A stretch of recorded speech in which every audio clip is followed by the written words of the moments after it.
Hello and welcome to That's My Point. I'm sorry for being late today, but I had a little computer problem. Now that it's been straightened out, I'm very excited about this week because I'm going to be talking about the subject facing your failures.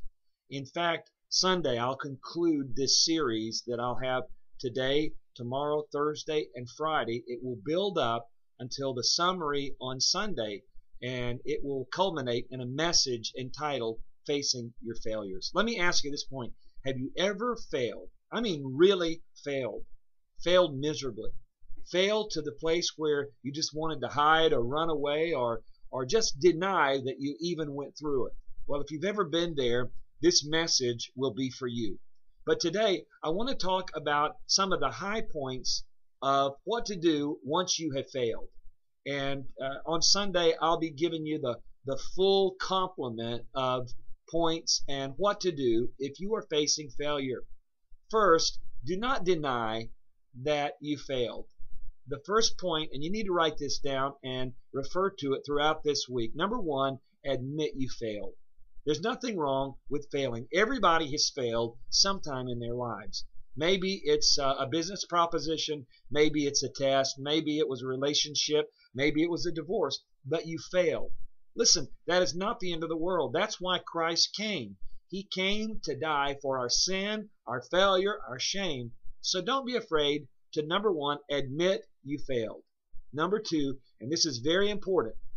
Now listen to me, lady. I'm talking to you, sir, who may be in denial. You may be thinking, I'm just going to, act like I've risen above it and I don't have any failure to admit to. No, listen to me.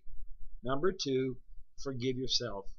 If you have failed, don't be ashamed to admit it. But secondly, forgive yourself. The Bible says, for all have sinned and fallen short of the glory of God. We've all failed.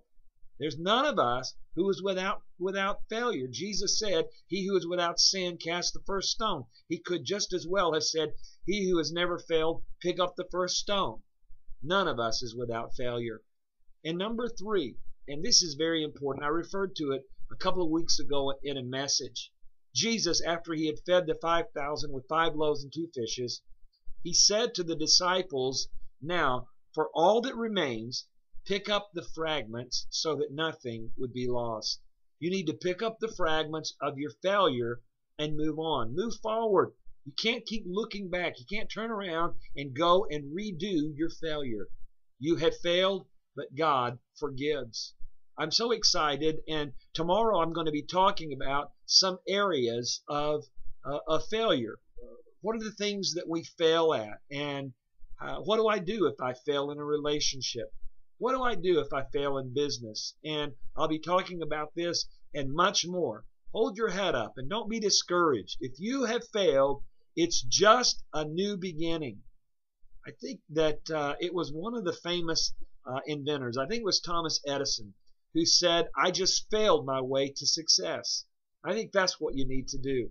If you have failed, lift your head, look up, quit looking down at your feet and all of the debris, all of the failure around you. Look up and know today is a new beginning. God bless you, and until tomorrow, and I promise you, tomorrow I'll be on time. I won't be late, so you be here tomorrow from 1 on, and you'll hear from me on this subject, facing your failure. That's my point.